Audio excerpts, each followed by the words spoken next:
This is Gerald Van an educational channel of demonstrations regarding the sound informed theory, which basically explains how each letter has a reference point in time and space, and it is used as a reference point to direct us in a certain direction. Our mind really needs not very much of distinctions. They try to keep it as simple as possible, and the letters are also in a balance that is kept as simple as possible, and how they are built up is actually structured in the way how we distinguish things themselves, so that we can suggest it very quickly in which direction we have to go. Each letter directs into a certain direction. The two letters directs you into these combinations of letters, and that's how it works.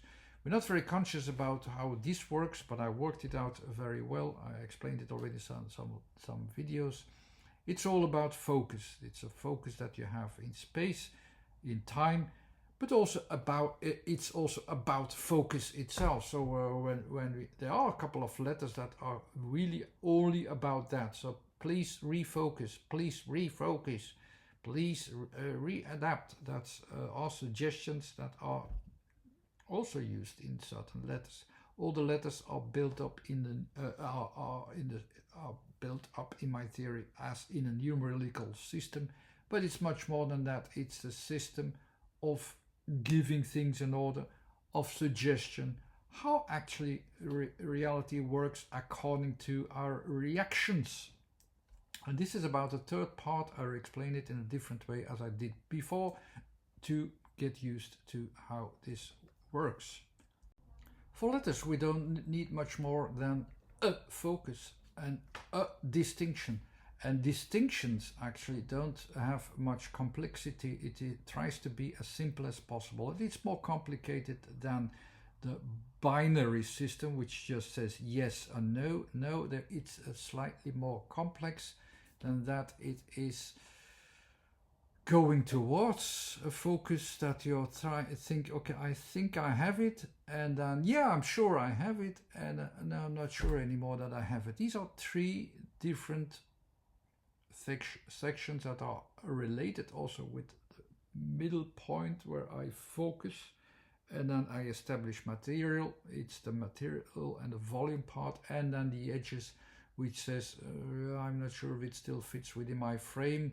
Maybe I have to adapt. These three regions are the three regions of different behavior that you have in these three regions. There are also the three regions of horizontal, vertical, diagonal, but that's only used at certain times. And at the same time, like I said, we only need the number 3, simply because it makes it easy. We're not distracted by something else. If there are 4 elements, we're not sure if you want to do something else with it. With 3, we're sure it hangs together. Within 3, it hangs together, and we don't need much else, and we're not distracted. That's why the elements within 3 are useful. That's why there are 3 times 3 dimensions. There are 3 times 3 or 9 letters. And of course, the doubt letter, the 0, is there as well, which is my main focus of trying to balance these things out. It is a constant struggle of balance, but this seeking balance is important as well. And this so the point where you fill this in as 1 is important, or the doubt that maybe you have to change your focus in 0 is also important. So the 1 and 0 has an importance in the system as well, in that way, as I explained it just now. So you have these 3 sections. The first section is very simple. It's all about positioning the element in space. That's the 9 letters are there. Some other letters are suggestive for changes, so that you say, okay, maybe it is changing to something else, somewhere else, or at some other time, or maybe it's something else. These suggestions to follow the changes are another 10 letters that you have in an order, as you can see in the green section there.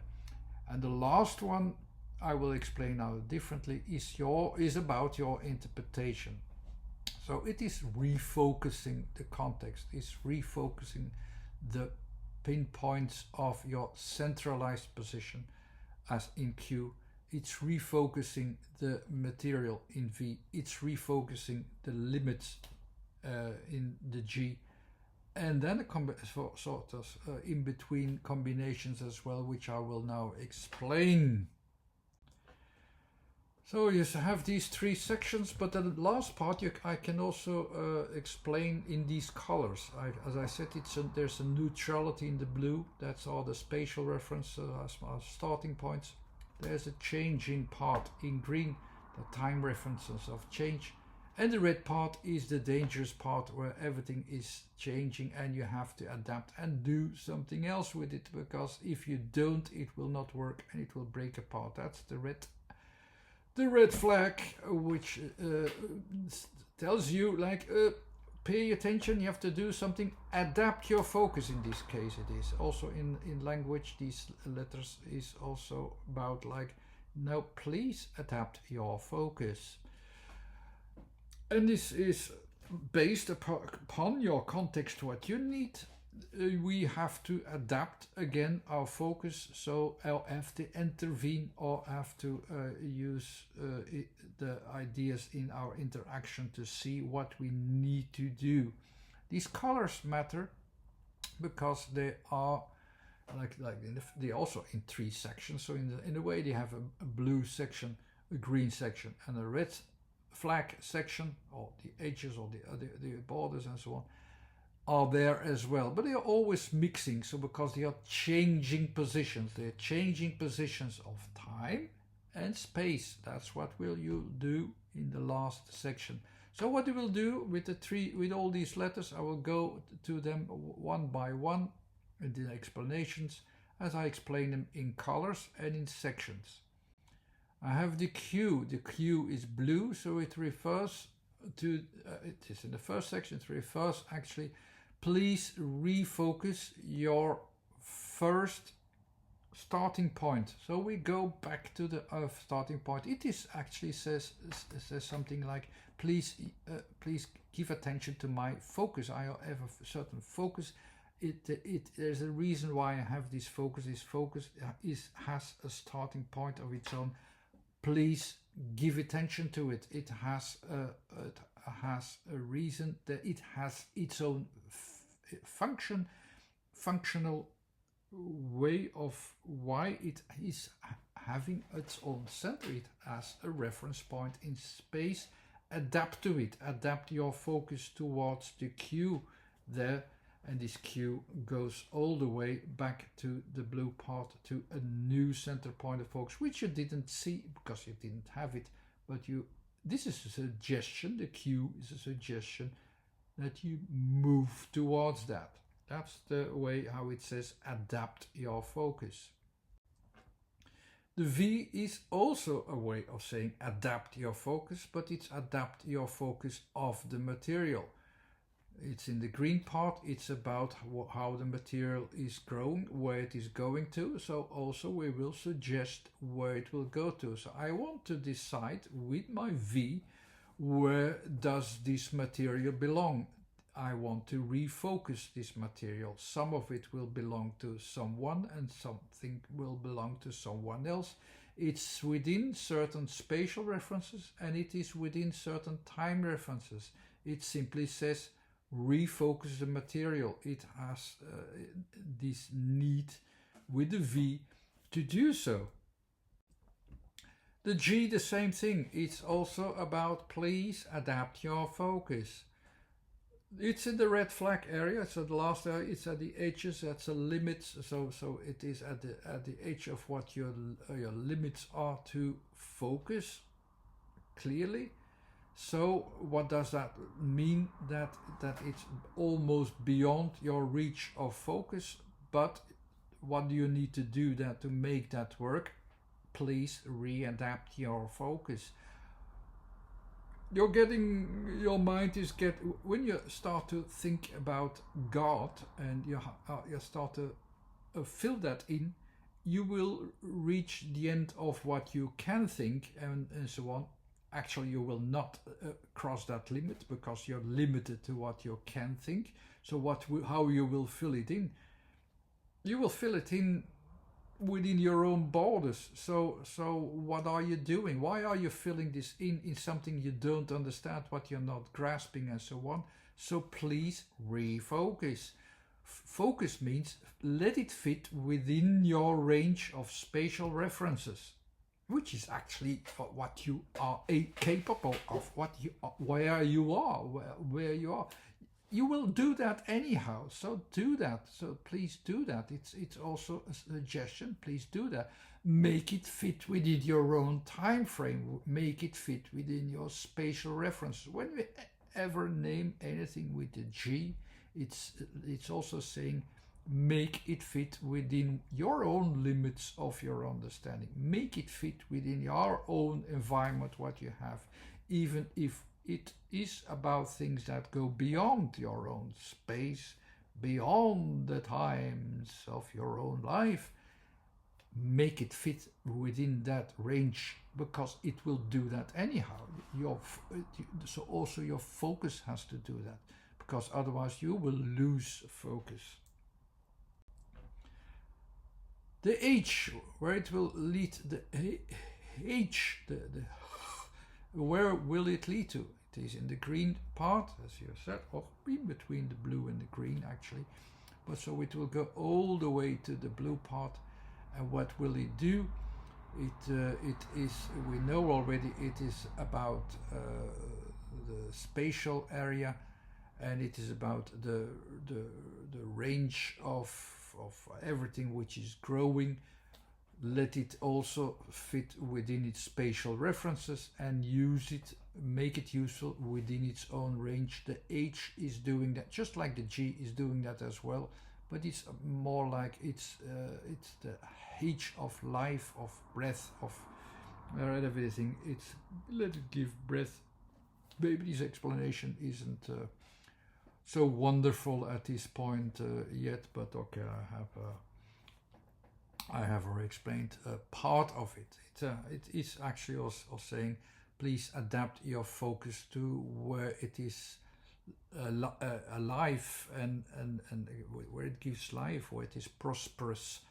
So it goes from the 0 point of possibilities towards everywhere in space and in the growth process, where it is can grow from the general point of view. That's more or less a description from where this position is. Maybe I do that a little bit better some other time, but you have already some ideas.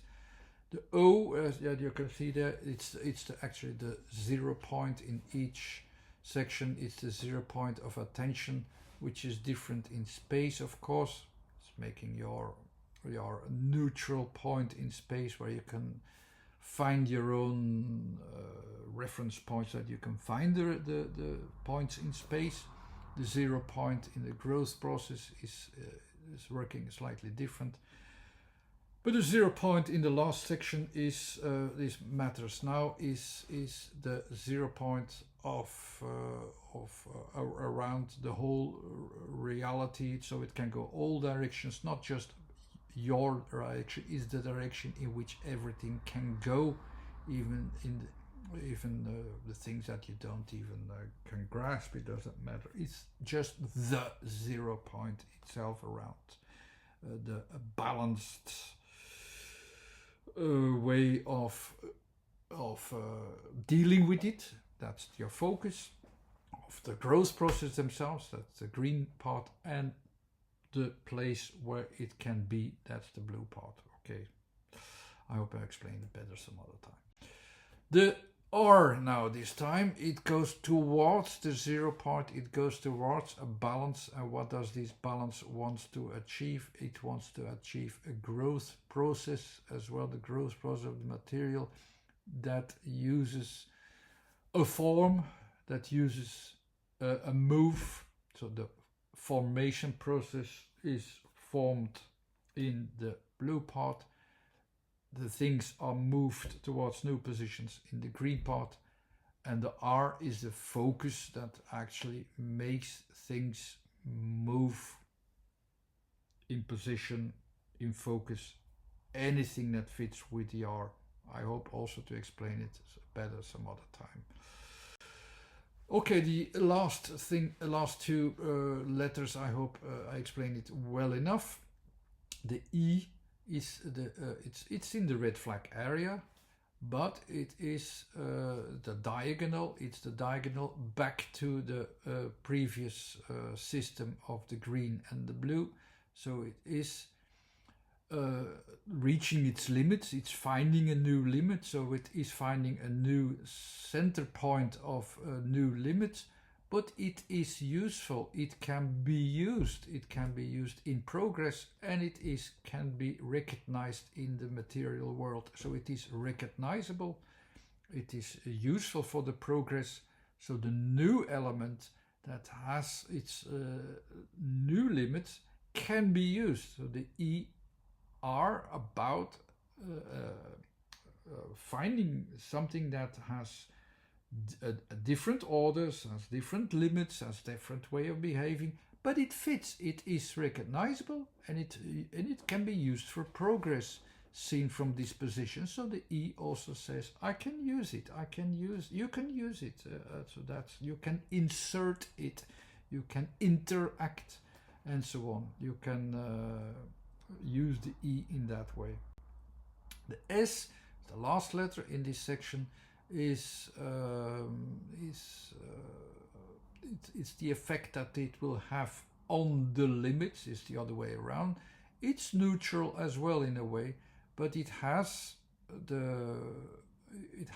its effect that it has the limits of our understanding of how we can perceive it, what we can do with it. Our focus cannot grasp it fully. It is neutral, but it has limits beyond our limit. That's what it is. It has an effect on us. It has an effect in the material world that can be the red flag, that it shows us like, okay, it has features that maybe they are not always good for us. We don't understand it. Maybe it is good for us. Maybe it's even better for us.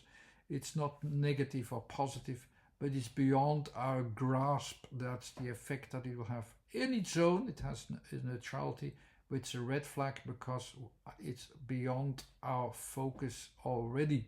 That's the S, more or less explained. These last couple of sections about refocusing are the most difficult to understand of all of the letters. But I hope this section where I explained them slightly different with colors makes it already more available for interpretation. And that was the purpose of this video. Anyhow, thanks for watching. This was Gerard van Was. This new video of theory will be added also to the website, where you have a list of the demonstrations and videos. You can subscribe to the YouTube channel if you want to keep yourself updated of new angles and new demonstrations. Thanks again. Bye-bye.